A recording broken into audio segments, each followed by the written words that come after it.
Hello everybody and welcome.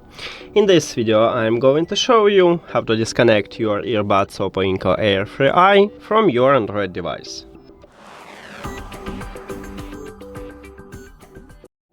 You have to start by open settings and then go to the Bluetooth or connected devices. At the device list, click the information icon or settings icon near to your earbuds. And right here at the right side we have a button disconnect, so you need to tap at this button. But before I tap on it, I will tell you the difference between disconnect and unpair.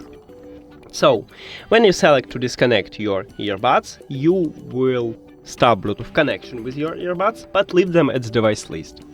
And if you select to unpair, you will totally remove your earbuds from your phone. So if you need this, just click at the forget button.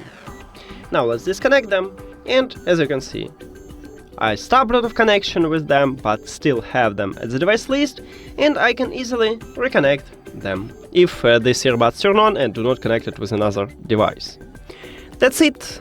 Thank you for watching this video. If you found it helpful, please consider subscribing to the channel and leave the like on the video. See you later!